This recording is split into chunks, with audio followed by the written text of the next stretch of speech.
YouTube, Toon Squad was good. We are going to react to, I've been seeing this video, the thumbnail kind of made me not want to watch it, but I'm going to watch it anyways because I was talking to a client of mine and we were kind of talking about, you know, NBA players never having cuts, and he was telling me that a lot of the players, a lot of times they don't get haircuts because it's so strict or whatever that they got to use team barbers and stuff. So a lot of them just kind of wait till they get a chance to go back home and get a haircut when they get back home. But I feel like the NBA has had that reputation for years, even before COVID and all that. So I don't know, man. Let's check out these NBA cuts, the worst haircuts in NBA history. Let's see if they're spot on or if they're a little off. As barbers watching, we'll be able to definitely discuss this. And I feel like also there might be some people missing on this list. Like if Tim Duncan ain't on this list, we're gonna have a problem.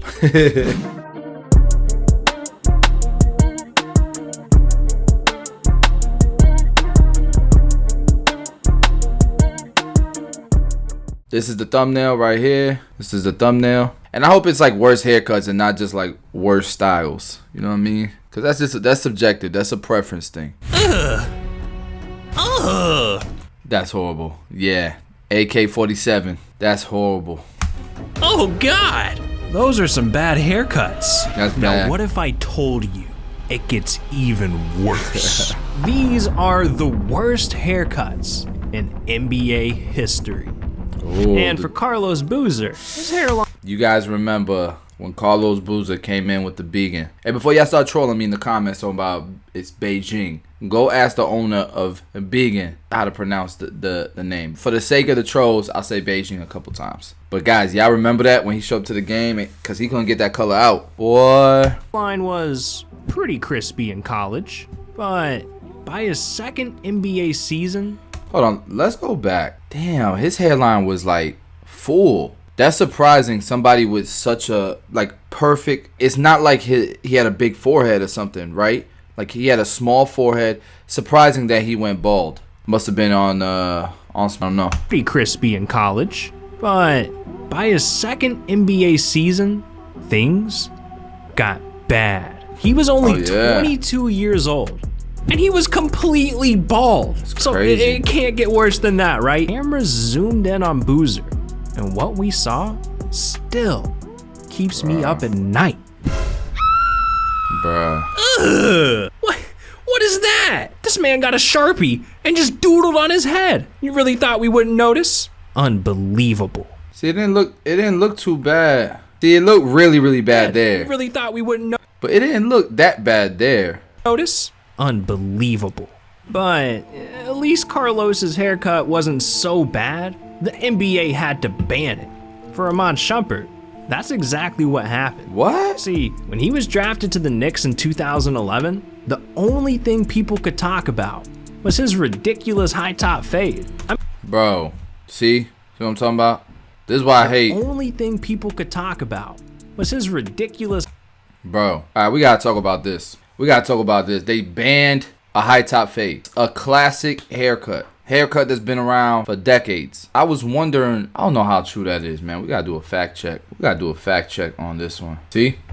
This is why people be pissing me off. Because you making the NBA look real bad. It wasn't the flat top that got banned. It was the haircut where he had the Adidas logo carved in the back of his haircut. They don't want you promoting Adidas when they with Nike or whatever. It's bad for business. See, I don't understand people. How could you get mad at look, they're saying censoring its players' hair. Bro, that's how players get paid. If the NBA does not make him take off that Adidas logo when they have an agreement with, let's say, Nike, for example, that's messing with the money that they use to pay their players and their employees and stuff. They're protecting the bag, right? This is the same NBA that Shumpert would get mad at if the NBA stopped paying checks. There's a player-owners split, right? The owners and players, they split the revenues that the NBA gets. That's part of why the WNBA doesn't make as much money, because they don't have enough revenues coming in. Jersey sales, all that stuff. Like, you never seen somebody walking around with a WNBA jersey. Women don't even wear them. You know what I mean? So they don't have as much revenues as the NBA does, and the players get a split. Shumpert getting this big old paycheck from the NBA, and the NBA is getting revenues from another brand. They got to protect it. So I don't understand.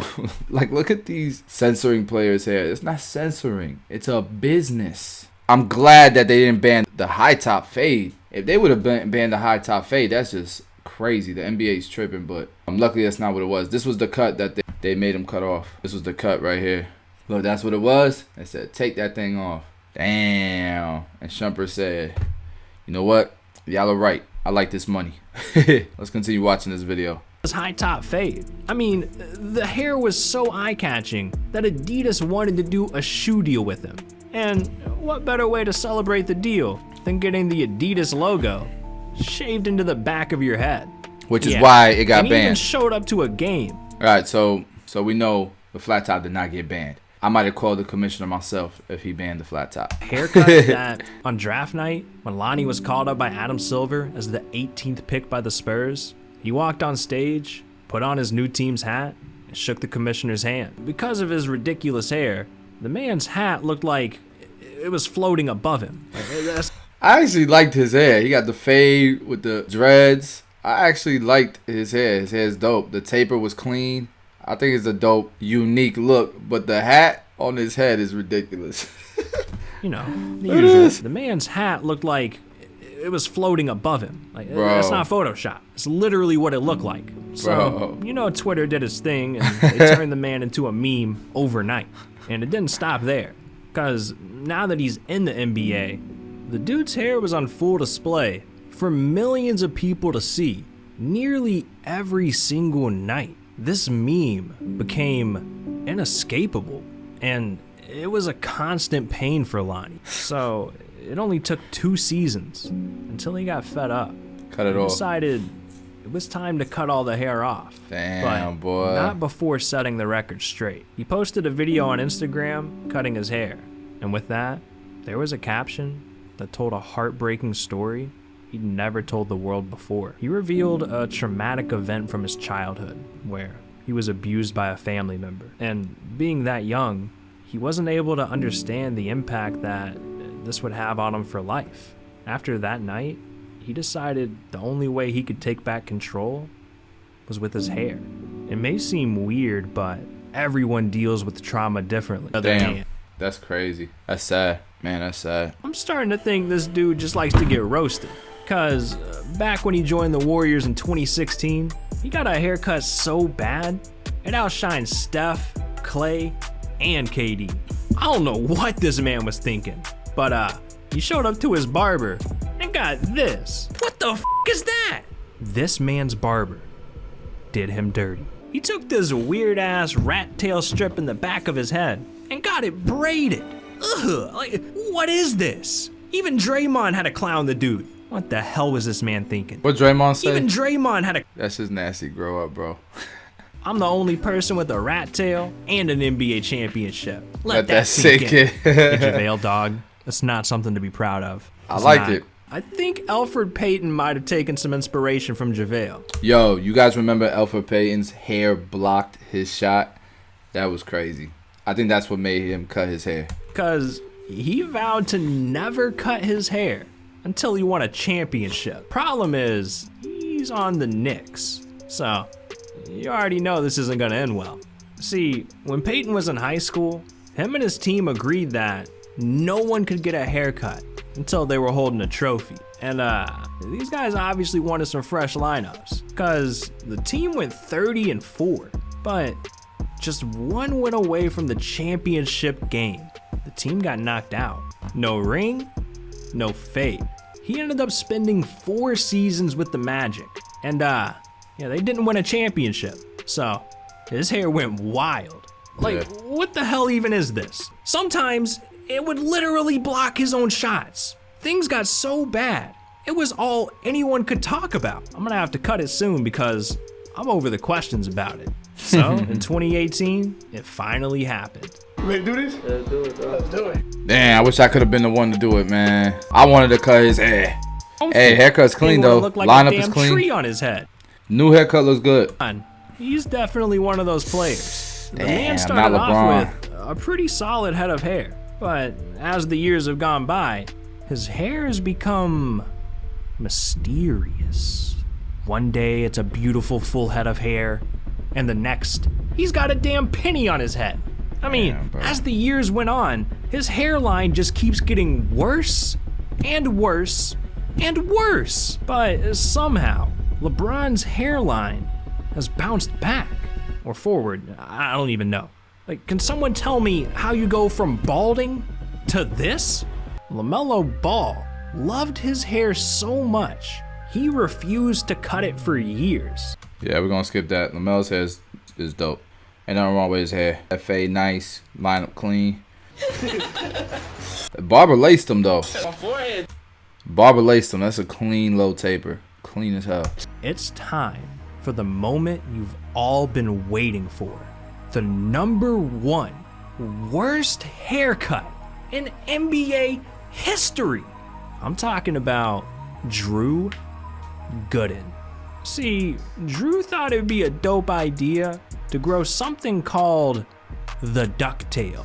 This man kept one patch of hair on his entire head, and it looked disgusting. Yeah, and no one except for Drew thought that this was cool. When he showed up at training camp, his teammates tried to force him to shave it off, but Drew just couldn't do it. It's cool if you got a full beard, but the chin strap with the ducktail, you looking like, you guys know what I'm trying to say. He's looking like a... And the ladies love it. Man, there ain't no way in hell any lady said they loved it. This man didn't learn his lesson, because once he got traded to the Bulls, he transformed his look again, and somehow it got worse. He came out with the worst beard I've ever seen. Like, I can't even explain what's going on here. I don't understand. I guess that's it. Man, that was a really poorly done video. No offense. No offense. I mean, the video was done well. The video was done well. Shout out to Rebound. I'm not saying the video was... Let me re-explain myself, okay? The video was good, but the choices for the bad haircuts, those were not the worst haircuts in NBA history. Not even close. Man, you didn't have... I mean, AK-47 definitely one of the worst. You didn't have Tim Duncan on there. You guys in the comments could name a bunch, I'm sure, of horrible NBA haircuts. But you know what? Let's look at the comments, because I know I ain't the only one thinking, bro, this list could have been done better. I was doing homework, but this seems more important. That's hilarious. Wow, I didn't expect Lonnie's story to be sad. Yeah, Lonnie's story was pretty sad. Jeremy Lin's, that mohawk was pretty damn bad. What? This is what I'm saying. As a barber, good to give your professional opinion to your clients, but you gotta give them what they want, because some things are very subjective. Alright, I guess people are cool with this list. Let me know in the comments what you thought about their list. Who was he missing? Who really had the worst haircuts in NBA history? Because I feel like I could do one of my own. I might just have to now that I've seen this list, man. If y'all want to see that, please do subscribe. Turn on notifications so when I do drop that video, you catch it. We drop daily content on this channel. I hope you like this one. Smash the like button, all that good stuff. I will see you guys tomorrow.